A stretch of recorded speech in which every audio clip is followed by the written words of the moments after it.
Good morning, Howligans! We are back once again for another movie review. This time we're reviewing a classic. This could be even construed as a movie on the list of top 100 movies you should see before you die. It is Good Morning Vietnam. Maybe one of the best Robin Williams movies that he ever had a chance to do. Both Ryan and I had never seen it. You are joined once again by me, Joe, your charming and elegant host. And Ryan is here with me, as smelling sweet as always. We are ready to go, ready to do this. Neither one of us, as I said, have watched this before. He picked it, and I was like, okay, I've never seen Good Morning Vietnam before, so let's do it. Let's figure out why this was so culturally significant at the time. And I don't know if I don't want to say it wasn't what I expected, but it kind of was that.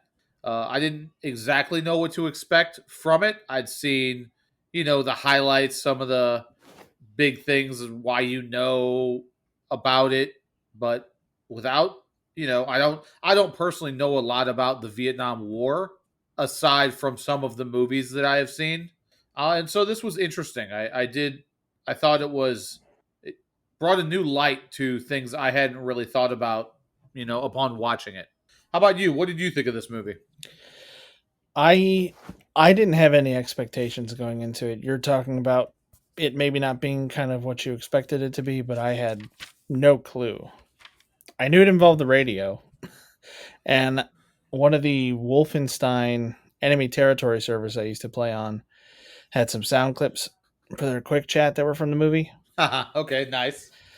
So other than that, I knew nothing, but I did know that Robin Williams had an incredible range. From his comedies, Mrs. Doubtfire, to like more serious stuff like 1 Hour Photo. Mm-hmm.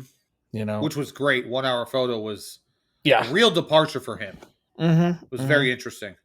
And this kind of straddles the line between those. It's very somber and serious where it needs to be, where it makes sense to be, and it's a Robin Williams movie everywhere else.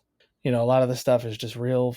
I mean, a lot of it almost gives you the impression that you're really there with him, like he's really doing this stuff, and there's just a cameraman following him around. Especially the scene, like the first scene where he's in the studio, and he's getting up and moving around and swinging the microphone around and grabbing records and tossing them, and and the camera's just trying to keep up with him because this movie came out in '88, I believe. So they weren't using anything right. Small and easily maneuverable back then. So they probably, it added to the realism, and it did seem more relevant today than I thought it would. Like the overall kind of, I guess, theme of the movie, for lack of a better word, because it is kind of one of those things that's a story that you're being told rather than something that is clearly aiming at a specific moral. Mm-hmm. Agreed. But it does hit a moral pretty well. There were some things that I found out about this movie upon doing a little bit of research, which I want to get better at when, we do things like this. And one, I found out this is based on a true person. Robin Williams plays a person named Cronulle, and that was an actual person in Vietnam who did what he did. Now, the fact that he was originally stationed in Greece and came over, that he did radio, that was just about where some of the similarities ended right there. Mm-hmm. Like Robin Williams took it in his own direction as far as his style. He thought it would be very good for his style of comedy, which he was correct. Him on the radio and everything that he did, every part of that radio, anytime he was doing that, was entirely improv by Robin Williams. So he just did it off the top of his head because that's what he did. He was really, really good at stuff like that. All the different voices, the different things that he does. It's fun to watch a master craftsman in whatever it is. And in his case, improvisation, voices, being relevant to what's going on. Obviously, them being in Vietnam, it was really well done. And having found some of that stuff out, it was really interesting. The actual person, the director, didn't let Robin Williams and Cronulle meet beforehand because he didn't want Robin Williams to change anything he was doing after meeting this person. And the thing that was stated in what I found out was they talked about it having a little bit, his character in the movie having a little bit of an anti-war vibe, which I guess I got a little bit, but I don't think it was nearly as heavy-handed as I was led to believe it was going to be based on what I knew about this movie previously. Like, I just didn't feel that throughout the course of the movie, how everything played out, from beginning to end. And so, I mean, there was a little bit of that, but the original, the real person, Cronulle, who did this back in Vietnam, he wasn't an anti-war. He apparently was quoted saying he was anti-stupid. He didn't like that, but he apparently later on in life he was a Republican and was pro-military, things like that. But it was some interesting things to learn about the movie and some of the people in this. A very young Forrest Whitaker. Yeah, I didn't even recognize him at first as Garlic. Yeah, Garlic. Like, I really didn't realize it was him. I knew he looked familiar, especially in the eyes and the mouth. Like it's like there was something about him. Yeah, like the way his mouth moved when he spoke. It's like, why does this dude look so familiar to me? That's why. And then in the credits, I was like, oh my god, that was. Did it take Forrest you until Whitaker. the credits to realize? Yes. Yeah, wow. I knew he looked really familiar, but yeah, it was. So there were 3 other people that I recognized in this movie. So one is the Lieutenant Stephen Houck. Yeah, or I don't even know if he's a lieutenant, but Houck was played by Bruno Kirby, and I recognized him from Donnie Brasco, and apparently he'd also been in The Godfather Part 2, I think. But I recognized him from that, and in this, he was the little skinny dude. In Donnie Brasco, he's got a little more beef to him, which I know is a movie you haven't seen. And did you recognize the 2 twins who had to edit everything that he wrote? They looked familiar, but I didn't know who they were. Okay, if you remember T2, Terminator 2. Yeah. That's the security guard who gets the finger through the eye. And he's holding a coffee cup and he's just like stuck there and it falls to the ground. That guy. That's who that was. Oh my god. I recognized him immediately. I'm like, oh my god, it's that guy. And then you had what's his name? The co-host that Cronulle had, one of the other radio DJs. Oh yeah, the guy that played Knox in the '89 Batman. Yeah, Michael Keaton's Batman. I recognized him, but that was about it out of the people that I recognized. Mm-hmm. Yeah, I didn't do any research other than, just watching the credits and seeing that Forrest Whitaker was in it and being blown away and kind of ignoring the rest of it. I wondered if maybe the guy who played Tuan, or however you're supposed to pronounce his name. If he was in anything, or the girl, his sister, was in anything, but I just didn't. Apparently, one of the things I found out, I didn't write this one down, but that character of Tuan, this was the only movie he ever did. Was it? And I thought he did a good job. Yeah, he did. Especially that last scene he was in where he's yelling. Yeah, like that was really good. It was very believable. There was a lot of heart to that. Mm-hmm. One thing I thought about when the movie first gets started, and Robin Williams comes off the plane. He comes off the plane, but there's also a bunch of, when I looked at them, I'm like, who are these children getting off the plane? Mm-hmm. Because they looked real young. And maybe it's just me because I'm just like an old ass man now, but they just looked so young. But I guess that's how it was. You had these boys going to fight in the war. Yeah, and I think of 18. Right? I think of people who are 18 years old. You are not an adult. There's between the ages of 18 and 25, there is so much living that you have to do to be able. You look back at from 25 to when you were 18, and you're like, oh my god, I was a moron. Oh my gosh. Well, I think that's part of it too. You need people willing to take risks. Like I was explaining to my fiance this one particular hill near where we live. Okay. That as a teenager, I would ride down on my bike, standing up with no hands. I would kind of balance the pedals, grip the seat with my calves, and stand up. And that is the worst. Like just thinking about it, it's like, why would I ever do that? Oh my god, that's just because it's a steep hill. I was going fast. It's like, oh, this is the place I could do that because the speed will hold the bike steady. And I was right, and I never fell. But if I had fallen, I would have scraped my face off. Oh my god, there would have been you'd have regretted it. Oh yeah, for a long time, or For for a a very long time. short time, however bad it was. But yeah, I mean, kids, and I don't know, it's probably wouldn't have been like this back then, but I feel like my generation was probably the last that had like all the good GMOs and stuff in their food and the growth hormone in the milk that made us huge because I was 6'2" and like 180 pounds by the time I was a senior in high school, or well, really by the time I was like a junior.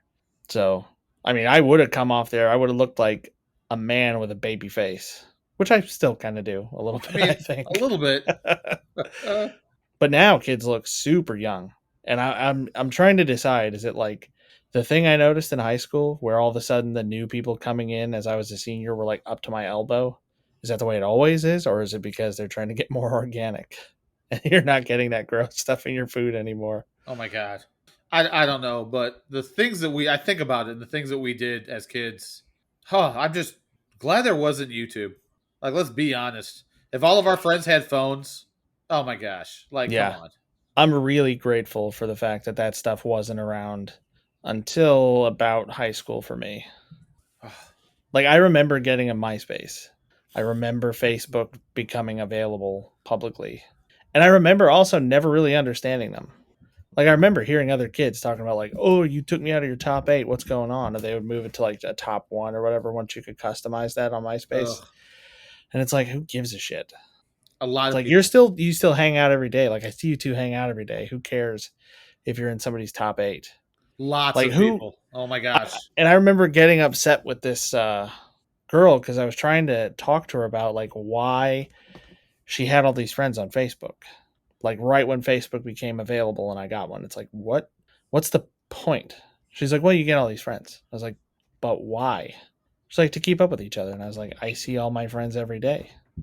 I'm in high school. They're all here. Why do I need it? She's like, well, if they're not here, you can keep up with them. It's like, I have a phone for that. Or they come over, or I go over there, or we meet somewhere. Like, I just And then never got it. when you meet, because you haven't seen each other for a minute, you have something to talk about. Yeah, Like I that's just, I honestly, I don't know. I still don't totally get it. I mean, I we're not do meant to get it. It's fine. We're not yeah, meant to get it. I do understand it. I just, I understand why people do it. I just don't think it's worth doing, if that makes sense. Like, I get I wanting get to be that. able to share stuff, and like I had, this is quite a tangent. Oh, I had a quite. Windows phone, like when Windows Phone first came out, not like Windows CE or whatever on phone, but like Windows Phone 7 or whatever it was. Yeah. And I really loved the People Hub because it would combine all their stuff, like Twitter, whatever else was out. Like all the social media stuff would be combined into one place. So Okay. if I was talking to a friend, I was like, "Oh, do you know so and so?" They're like, "No, who's that?" I could just click that. It would have my contacts list to click that, and it would find like all their posts and stuff, but it would also have their pictures. So it'd be like, that's this person here. Have you?" They're like, "Oh yeah, I know them. They're in my whatever class." Okay. Like that was useful, and it's useful, I guess, to be able to put out like party invites and stuff. But I don't know, dude. There is so much dumb shit that I did as a kid that did not need to be documented. Oh my lord. And like nowadays, people make the saying nowadays make me sound old, Yep. but now having a kid, you like create a Facebook for them. I see a lot of people do stuff like that, and then they're taking pictures of a baby and putting the baby's pictures out there, and the baby has no idea, no consent. They're just gonna like come online about 12 or 13 years old and realize that all their life has been documented and online for everybody to read. They might be like, "Oh, cool, I already have a Facebook," but they might also be like, "Oh shit, there's pictures of me in a diaper that I don't want people to see." Well, Like, I think that statement right there is pretty. That should show. I can't really say your age since I am older than you, but you're a little naivete in the fact that you say if they have parents who are putting them on their own Facebook at baby age, they're coming along online a lot sooner than 12 or 13. no, I mean online mentally. Oh, okay. Like online, when I'm saying you come online, it's like I got you it. come online in terms of like being aware of sort of your place in the world and how stuff works. It's like, oh, I like girls, or I like whatever. I like people. I'm interested in somebody now, and I want to make a good impression on somebody. Got And it. oh, this picture of me with no shirt on with like birthday cake smeared all over me when I was a toddler isn't gonna put out the impression I want. I mean, I guess not at that age. Yes. Now, when you get to our age, you don't care about stuff like that. Oh yeah, that was me as a little baby with cake smeared. Okay, yeah, whatever. Yeah, But but I think that just moves. I think at my age you're embarrassed of like, well, here's a picture of me wearing like a Panic at the Disco T-shirt and a Naruto headband or something like that. absolutely, it does. Yes. Then you're embarrassed of stuff you did older when you were older. Like I can't control being a baby and what my parents did. I can't control any of that crap. But oh no, I chose to wear that stuff. I chose to get that haircut, wear the mullet, whatever it was. Should we talk about the movie now? Did we not? I What thought happened? I don't know. So I talked about how young these kids look getting off the plane, which Oh that yeah, struck me. The and very that set beginning me of this, off on a that kind 5 minute of thing. I and I didn't think the rest of the soldiers they showed in this movie didn't really have that vibe. I think the director did that on purpose as something to just strike you immediately. Like we sent kids into battle, and whether it was Vietnam, Korea, Desert Storm, World War, whatever, like it's always been that way. So that was just something to strike us in the beginning, which I thought it did. I got that out of it. I will say the bar owner was great. Jimmy. Yes. Jimmy was fantastic. Loved the bar owner. Called everybody Earl. Earl. Formaldehyde for flavor. Formaldehyde in your beer. I don't want that. I think I'm okay. So, in this movie, as I said, I thought it was going to be more of an anti-war kind of a movie. It really wasn't. It was just a story that they wanted to tell, and I Mhm. liked the story that they told. And it was not what I expected in the fact that because this is an older movie, things didn't turn out the way that I expected. I Mhm. expected certain things to happen by the end of this movie, and those things didn't necessarily happen. It just turned out differently. And I guess that's based on so many recent movies that I've watched and how things usually turn out. And I like that when a movie subverts my expectations and gives me something that I didn't expect. Yeah. Yeah, I agree with that. I like that, yeah, that it didn't follow predictable patterns. I mean, there's stuff that he did where it almost made me cringe. It's like, oh god, like I felt Forrest Whitaker standing in the window, like, oh god, he went into that classroom. Oh god, he bribed the teacher, and now he's the teacher. What? Right? That was You know, okay. That was the other thing. Sorry to interject, no, go but on. Cronauer, the real Cronauer, did that. Not necessarily for a girl, but he did teach English while he was stationed in Vietnam. Hmm. I knew there was one more thing. It was that. That's pretty cool. Yep. It's cool that they followed it that much. Uh, Um, but then at the same time, there are things that you, like you said, you expect to happen in the movie. You expect him to get the girl. You expect things to turn out all right, to be okay, and they were sort of more or less, but it's still not exactly the happy ending you expect from a movie from that time period. And I know it's hard to have. I mean, the movie was set in the Vietnam War. The movie came out in '88, but it was set in '65, I think. somewhere around there. Yeah. So it wasn't in the middle of the war or anything. It's not like it was happening right then and there, but it was too close and too serious of a subject. And like you're saying, it's based off a real thing. So they can't make too light of it. And I like the way that they made a lot of it kind of real, like the things that you're going to really deal with. You're going to have people that don't like you. You're going to have people that are going to try to stop you from doing what you're doing. You might feel a sense of obligation to tell the truth or to show people what's happening or to make people understand the dangers of what's going on. And they did a really good job of showing what that was like for him and how he's trying to do his thing and he's trying to come up with stuff to say, but he just can't after Jimmy's place gets bombed. I mean, Yep. the movie's 33 years old, so Spoilers. Yep. there's no Spoilers. point. There's just going to be spoilers. Sorry. But I mean, we don't have to go through it, but it's still one of those things where there's a lot of serious shit that happens, Uh huh. and there's a lot Out. of stuff that is really relevant today in terms of like, I guess just how we sanitize everything. how we control the flow of information. That's what a lot of it is about, controlling the flow of information and controlling the narrative, which there's a lot of that today in the media. Depending on what station you watch, CNN and Fox seem to be reporting on entirely different countries. You know what I mean? Yeah. And it's like that a lot. I mean, I can flip between, on just serious, I can flip between the different news stations, and it's like totally different vibe, totally different whatever. I mean, I tend to listen to like NPR and local stuff because at least they're talking about something kind of grounded. And in this, it's like, well, you can talk about, this treaty in England, but you can't talk about this bombing in the middle of town, or you can't talk about how many troops are coming in, or how many people are dying or whatever. And some of it, I understand some of it. He, at one point, so in this movie, he has this commanding officer who obviously from the get go doesn't want him there, doesn't like him, wants to run stuff his way.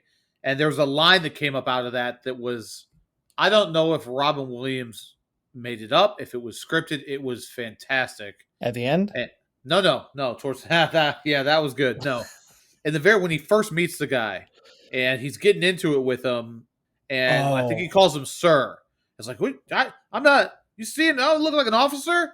Do you know what 3 up and 3 down means? And he's referring to his stripes. his stripes on his arm. The patch that he's got that shows what rank he is as a sergeant. And he's like, yeah, it means the end of an inning. Oh my god, that was so good. And I can Yeah. imagine it was well done in the fact that if your commanding well, not officer, if your sergeant says that to you and you say, yes, the end of an inning, holy crap, there's no way in the world that turns out well for you. Yeah. But I also see, Adrian Cronauer's point. Like it's really easy to understand his point of view, and even the general says it at one point, like it's just radio. It's just radio. Like it's just entertaining people. It's like keeping these guys going. They need something to keep them happy, make them Yeah, laugh or that's keep them entertained, keep morale up. But it's morale is not. a Yeah. big thing for military stuff. Having a good morale, not being demoralized, having a reason to fight for your country, whoever's making you fight, having a reason to do it. Like it's a really big deal. It that has won and lost wars, won and lost battles, the right morale. And how the sergeant couldn't understand that. It like the general said at the towards the end of the movie, "You're just mean." Yeah, And I I thought love you it. were kind of Yeah, he goes, I've covered for you a lot because I thought you were kind of crazy. He goes, but you're yeah, not crazy. You're just mean. yep. It was great. Like as I said, the things that I expected to happen, and they didn't exactly happen the way I expected, but the way it was it was almost just real. I liked how things went down. Hmm. In the beginning when he wants to okay, so the very first opening drive when Forrest Whitaker picks him up and he's driving through town, some of the stuff that Robin Williams had started to say about the people he was noticing, I'm like, oh man, this movie's going to be problematic, isn't it? Yeah, totally. And there were definitely some moments that you could refer to that as here, but that's if you want to go that route and you want to take offense at what's going on. It was just great. Everything it was so well done the way they chose to do all of that. Yeah, and it's still one of those things where everybody laughed. It's like we are talking about Anthony Mackie talking in that one interview about, All in the Family and Sanford and Sons, like, Right? and they might be racist, but everybody laughed. Like that was this. It's like, oh, this was a time where you didn't take that stuff seriously. Like you didn't have to make a huge deal out of representation, right? You didn't have to make a big deal out of the fact that Forrest Whitaker was who he was. The other radio DJ, like the other whoever else is in the movie and the Vietnamese people, whatever. Like it's not a big deal, and they make fun of everybody. Mm-hmm. He makes comments about white guys. He uses all kinds of racial terms that you could not get away with anymore. There's a particular scene where he just like lists a bunch of them. It's like Sure a George does. Carlin skit or something, but he just lists all these things like you could not say in a movie nowadays. And nobody takes it seriously because he's, everybody's being made fun of. Then that's Yeah. really sad that we're at the point right now where we can't do that. Like the the First Amendment, freedom of speech.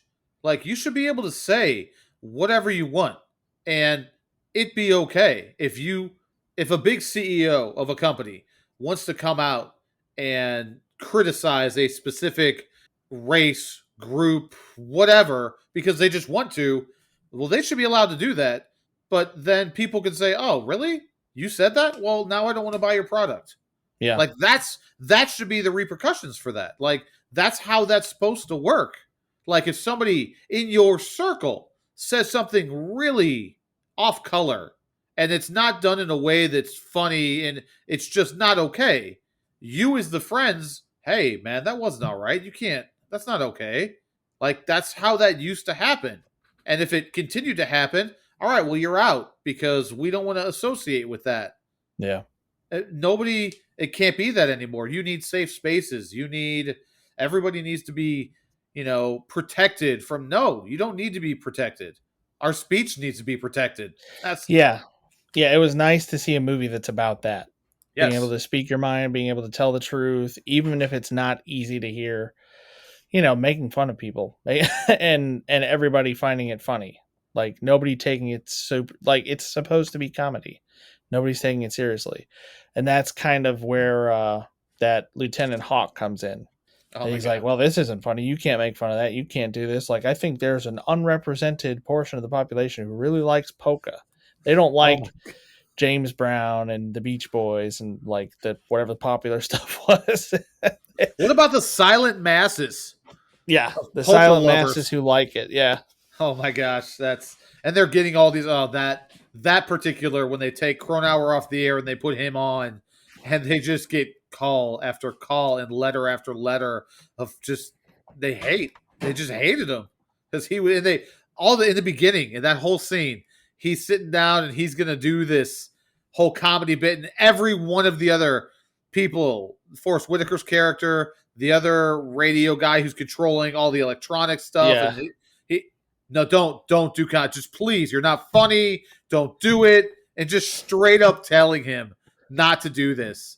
And he has this like waka waka, this horn that he does, and it's that what he did there. Like he'd say something funny and then he'd squeak the horn, like, and it reminded me of what they do in movies now.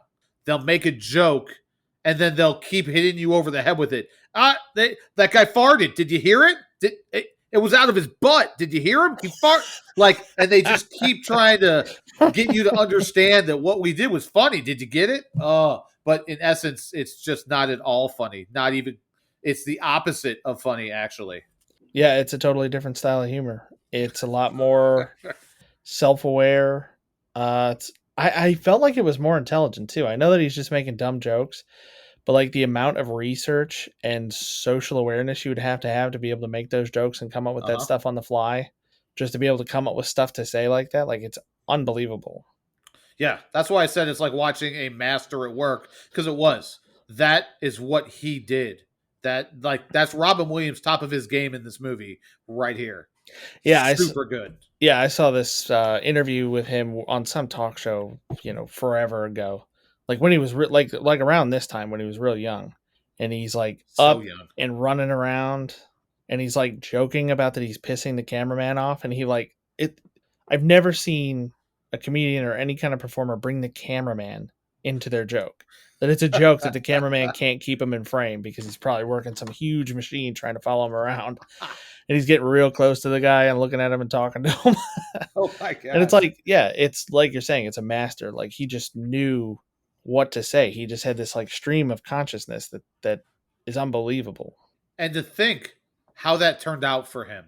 It's really sad. Yeah. To bring joy to so many people, but has depression himself. And like we've mentioned on this show before, if you're having issues, whatever, there's places to reach out and get help. This guy was amazing at what he did, and the loss of him it sucked. There was nobody like him. Mm-mm. Like Steve Martin is his own, but he's not Robin Williams. And there are guys who are good, but they're not what he was. Yeah. I don't know. My fiance and I were talking about this earlier that there are bands that are popular now. I saw this. There's a YouTuber that I follow, DJ Cumberbund. He DJ does Jazzy these. Jeff. He does these mashup videos where he'll combine different songs, and one of them was "Watermelon Sugar" something by some band that I don't recognize, and then a Panic at the Disco song. Okay. And we were talking about how we still, even though the Panic at the Disco song is more than 10 years old, we recognize that easier than the other.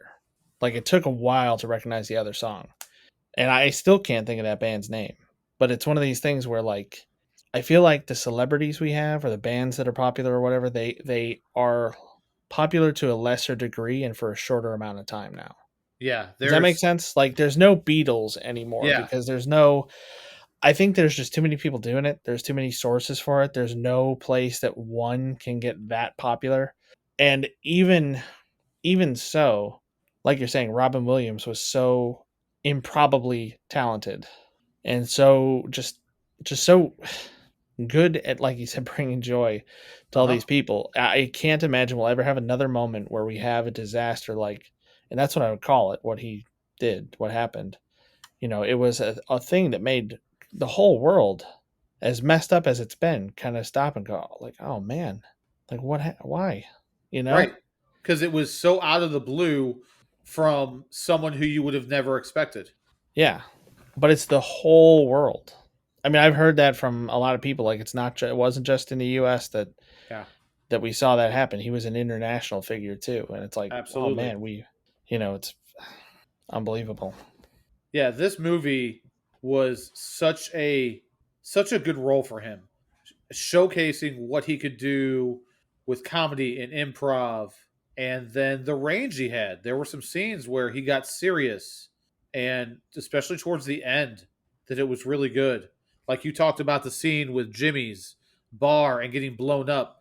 That genuinely surprised me. Mm-hmm. I Yeah, did me not. too. I was like, "Whoa!" Like I just didn't see it coming. I And then, literally had just gotten to a point where I was like, oh, this is probably just going to be mostly like a happy, uplifting movie. Like nothing really bad's happened. Like I literally finished thinking that in my mind, and then he walks out and the building blows up. yep, And and he was gonna go meet the girl, but he just stops and he starts trying to help people where he can. He starts like trying to talking to the police, like helping move people. Like there's a scene where you can see him telling him like we can't leave him here, and him and another guy pick this dude up and move yep. him further away from the building and stuff like that. It was it really turned at that moment, and it really became a very interesting movie from just being kind of a funny, laid back comedy movie.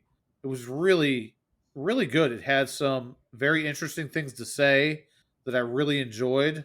I really liked how when he first sees this girl walking and he, oh, speed up, we got to catch her, and then they have to like buy bikes from a couple of guys and they're like riding bikes to find, and she's in this class, and so as he said, he bribes the teacher so he can teach the class, and he's doing all this work just to talk to this girl, Mm-hmm. to have a chance to go on a date with her. You don't see stuff like that anymore. Like I don't know it. All guys have to do now is swipe left, swipe right. Like it's so different. There was a time that some of you may or may not believe this, where we men had to put in some real effort to try and get a date. Yeah. That it was difficult. It was not an easy thing, and I liked it. I liked that they showed that he's putting in some serious effort for just just to try to talk to this girl. Yeah, and it shows a good character, a good moral character that he tries to get to know these people and he tries to stand up for his friends whether they're American or not. Uh huh. Like when he's avoiding going back to the radio because he doesn't want to have to be told what he can and can't say. He's hanging out with some Vietnamese guys. Like I don't think we'd seen them before at any point. He's just eating with them, hanging out. Yep. They come get him. You have that scene where he sees that the guys really like him. Once they find out who he is, they're all excited. Like it's, I don't know. It was uplifting in that way, but it also, and this is where I think it's most relevant today. It shows that things aren't black and white. They weren't then, they aren't now. Not everybody, not all Republicans are this, not all Democrats are that, not all whites are this, not all blacks are that. Like, whatever the group is that you're trying to divide yourselves among, whether it's religious, racial, age, whatever, there's people are people.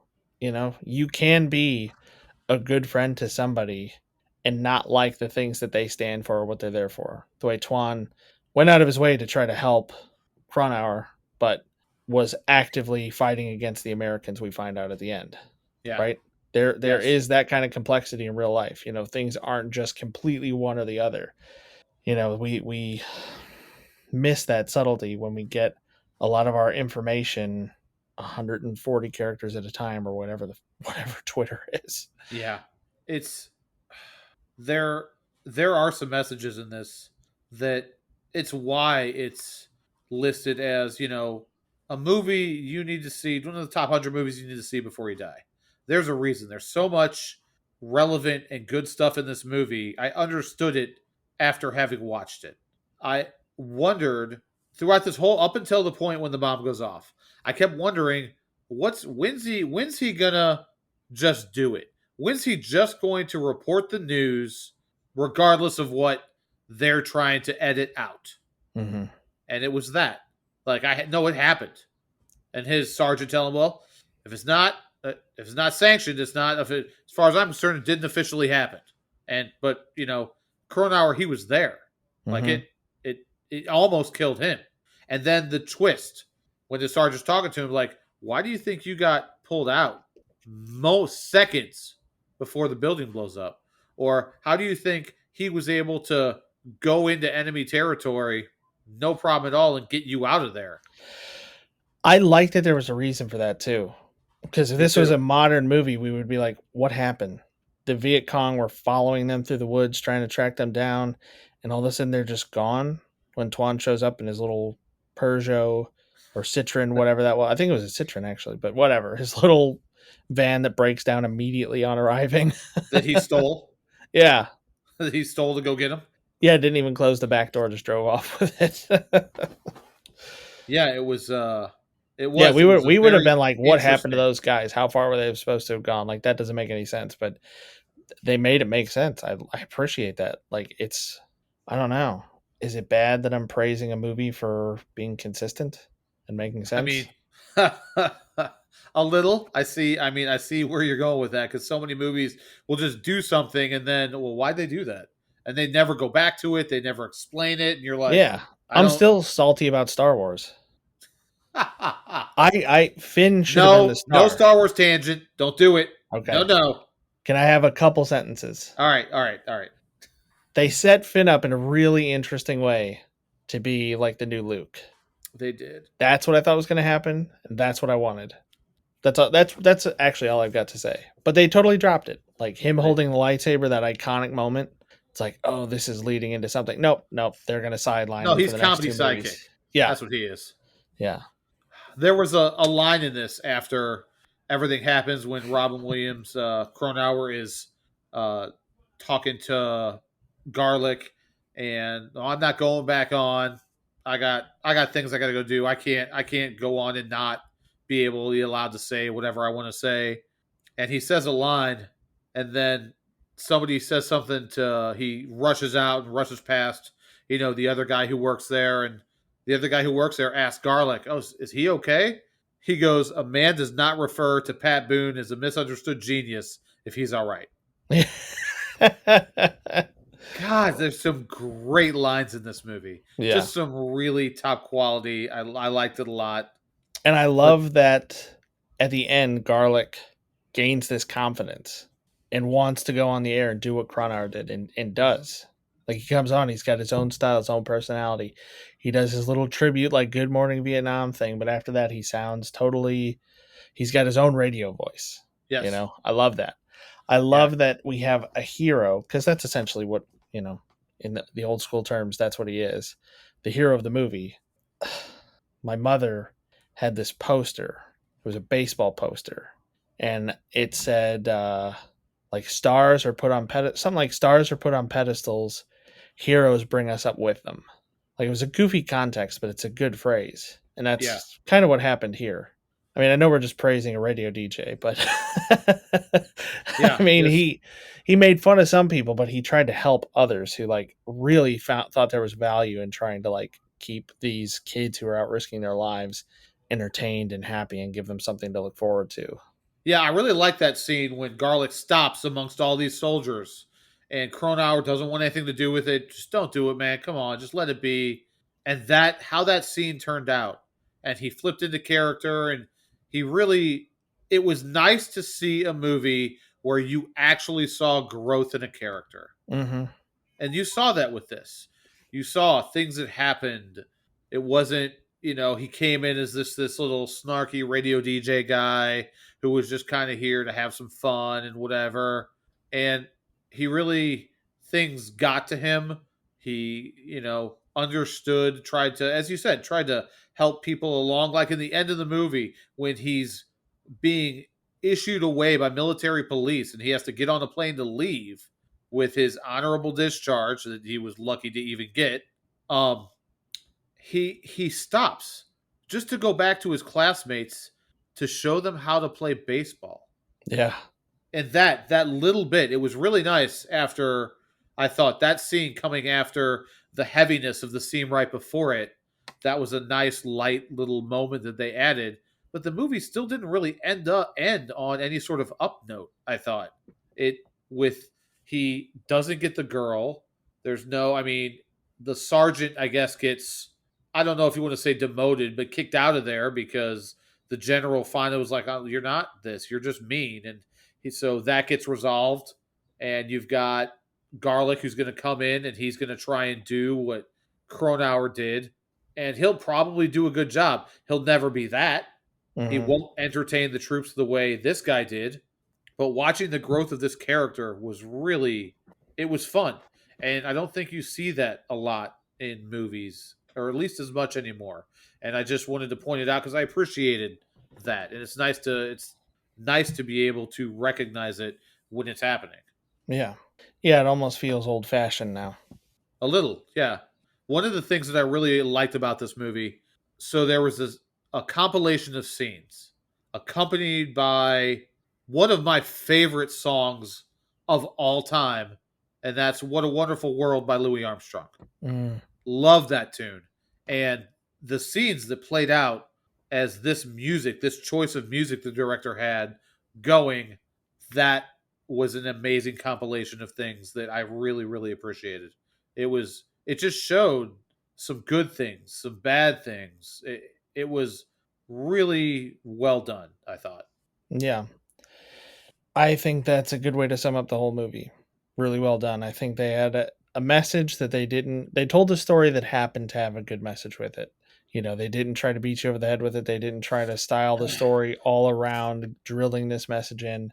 It's an experience that you have that kind of opens your eyes to the reality of any particular situation you're in where you think things are just completely one way, but they're not.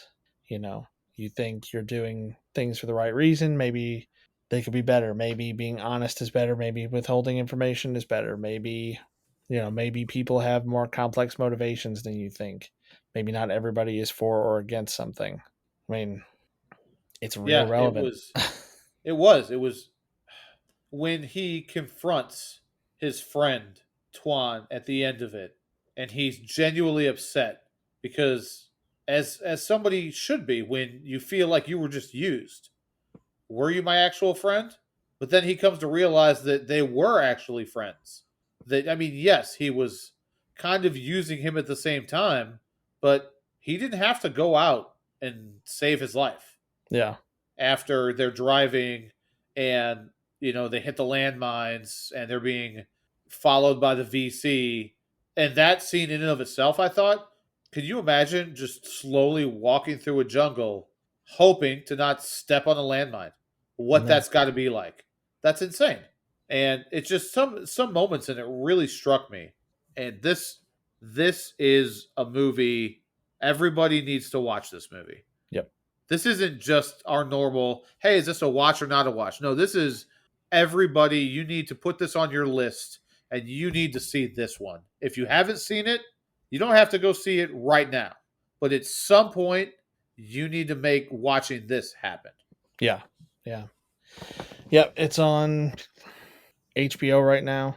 I'm sure you can find it at your library or something like that. They could order Absolutely. it, whatever. If you, there will be ways to watch it, and I agree, it's a must watch. Yeah, absolutely must watch. Even if it's not the most fun thing in the world, it's important. It has an important message. It's almost as much of a must watch as The Lighthouse, I'd say. Or is that? I'm sorry, that wasn't okay. The Lighthouse isn't a must watch. It's an interesting watch. It's a mind job, but this movie, I'm really glad that I finally got around to watching it. And I feel like there's going to be more movies like that we will have to get to, finding out some of those real classic movies that are you have to see this kind of a thing. But how much good will that do people? I mean, we know what, like, I knew this was that kind of movie before, but it took me this long to watch it. You know, everybody knows, like, you have to see Schindler's List and this. I haven't actually seen Schindler's List. And you have to see Metropolis and stuff like that. Citizen Kane. But I don't know, couple jackasses like us on the internet telling you to listen to, or, you know, to listen to us tell you that you should watch it and hear all the reasons why. Yeah. May not be that persuasive. Well, you know, hopefully it is. We are, maybe we aren't. I don't know. Folks, I'm pretty sure we've talked everything we want to talk about with this movie. I know I sure have. Ryan, you got anything else before we get out of here? No, I'm good. This was a really good movie. It's a lot more somber than I expected. It had a lot of moments that made me laugh. It's good, real good. And it is. This is Robin Williams' top of his game right here. Mm-hmm. I mean, there's other movies he's done that are really good. Mrs. Doubtfire was great. Whatever. This is his sweatiest. His sweaty. Yes, that there were parts in this that actually struck me. Like, they filmed it apparently in Thailand, and like it was just. That was one of the running gags in the beginning, that they're not allowed to talk about the weather, how hot and nasty it is. Oh, well, you know, it was 3 degrees cooler. It's 3 degrees cooler than yesterday. Oh, really? So instead of 103, it's just 100. Gee, thanks for that, Mr. Sweaty Balls McGee. I wondered, like, the way he looked, he would be sweating during a scene. Like, he'd be in the middle of talking, you'd see new sweat come. So it's like, I think they're actually like somewhere really hot, like on location, to make it look real. Because otherwise, they might be like spraying him or something, but it wouldn't look like that. No, he absolutely. He was always. They were just always hot, sweaty, sticky, nasty, and that helped add to it. It certainly didn't take anything away. So I guess there was one more thing to add. I thought we were done. We weren't done. Sorry, Halligans. I thought we were done. We weren't done. Now are you done? Now I'm done. Are you done? Yeah, the sweat got third billing, I think. There was Robin Williams, Forrest Whitaker, and then the sweat. The humidity gets the billing. All right, that's nice. I like it. All right, everyone. You know where to hit us up, Ryan? Yeah, if you would like, we are on Twitter, even though we were just making fun of it. We are at Movie Howl. I am on Twitter at ManPanda, and we have an email that you can reach out to if you have any suggestions, if you want to tell us what you do and don't like, or tell us what you want us to change, do differently. If you have movie recommendations, we would love to hear from you. We're moviehowl@gmail.com. All right. I think that's everything from us. I've been Joe. I, unfortunately, am not Adrian Cronulle. I'm Ryan. And we're out. The sweat. Oh, God, the sweat.